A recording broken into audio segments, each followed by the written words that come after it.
Gracias, señor presidente. Señor consejero, comparto en parte la perplejidad del portavoz que me ha precedido en el uso de la palabra, porque es verdad que aquí veníamos con un objeto muy preciso, que es la conflictividad laboral que se está produciendo con VIASA, y aunque usted nos ha dado muchos datos que están muy bien, me parece que no ha llegado de lleno a la cuestión. Por lo menos a mí no me queda claro cuál es el problema. No me queda claro de verdad cuál es el asunto que hace imposible ese acuerdo para acabar con esa huelga, que yo también creo que es justa y que además es natural que se esté produciendo, y que desde aquí, desde mi grupo parlamentario, quiero saludar a los representantes de los trabajadores que hay aquí, apoyamos. Miren, hablamos de un conflicto que se vive porque tienen un convenio colectivo que data de 2008, ni más ni menos. Yo creo que cualquiera puede entender que las condiciones han cambiado lo suficiente como para que ahora haya que renegociar nuevas condiciones. Es verdad que en 2017 hubo un preacuerdo, estuvo a punto de renovarse, pero las elecciones autonómicas aquella vez lo dejaron en suspenso y hasta hoy, ¿no? Parece que todo el mundo se ha olvidado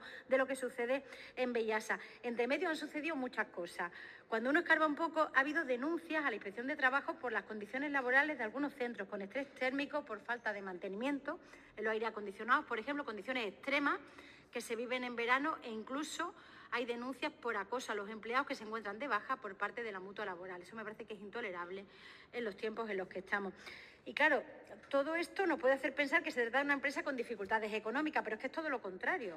Es que VIASA es una empresa que da beneficio, que da mucho beneficio, unos 17 millones de euros al año. En los últimos años, 72 millones de euros. Estamos, por tanto, una empresa que ejerce una función que es obligatoria para todos los vehículos que están en Andalucía, que no tiene ningún competidor, que la erige, o sea, que la hace en régimen de monopolio y que genera beneficio.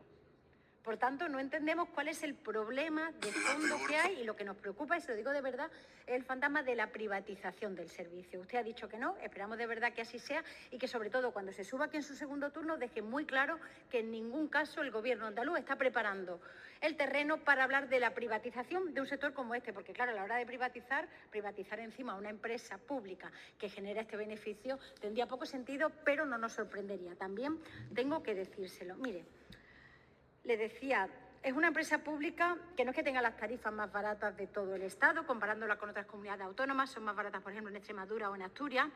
Tampoco vemos cómo se está disfrutando de una reducción de tasa a los colectivos más vulnerables, como puedan ser familias con menos recursos, jubilados, estudiantes, parados. Algo que nos parece inexplicable es una empresa que da un servicio público y del que usted ha parecido sacar pecho en su exposición.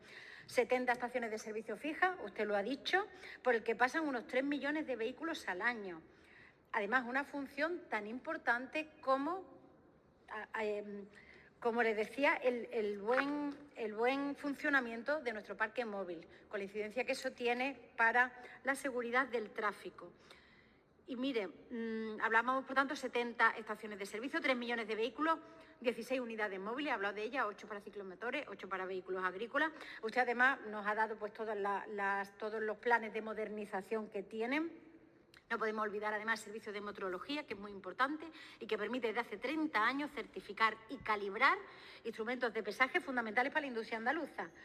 Cinemómetros, termómetros, taxímetros y un largo listado de mecanismos esenciales. Por tanto, yo creo que queda clarísimo la importancia que tiene VIASA, la función esencial que hacen, que no la puede hacer nada más y que encima genera beneficio. Claro, cuando nos ponemos a fijarnos en cuáles son las condiciones de sus empleados, uno no puede más que sorprenderse, porque es muy llamativo. Tenemos más de 1.400 empleados fijos y lo primero que llama la atención, por lo menos a mí me la llama, unos 200 empleados que son fijos discontinuos. Hay una bolsa muy grande de trabajadores que no están a tiempo completo, como si esto fuera una actividad estacional. ¿Es estacional la inspección técnica de vehículos? Yo creo que no. Yo creo que es algo que cuando te toca, y que debería ser con una buena planificación, sería posible que todos esos empleados pues tuvieran pues las condiciones de fijos, no fijos discontinuos, que tuvieran carácter indefinido, que trabajaran durante todo el año.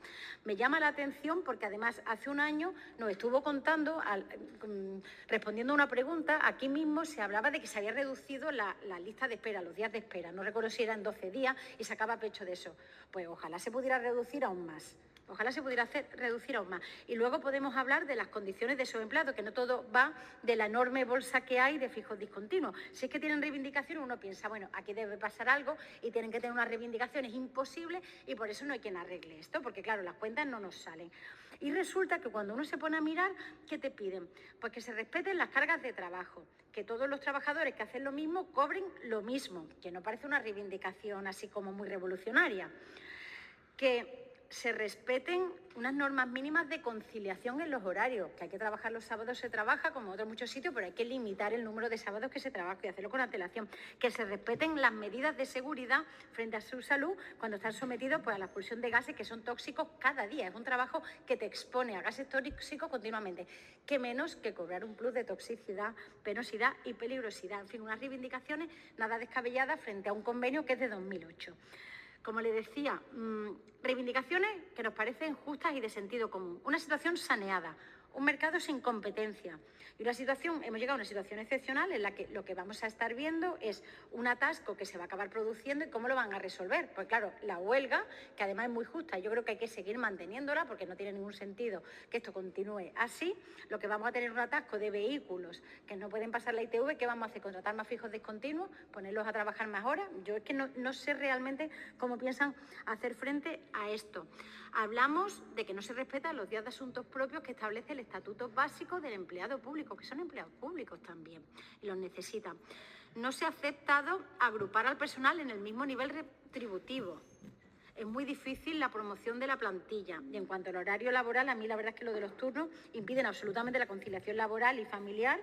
Y ahora mismo estamos en un momento en el que me parece que todo el mundo camina hacia lo contrario, incluso hacia la reducción de la jornada.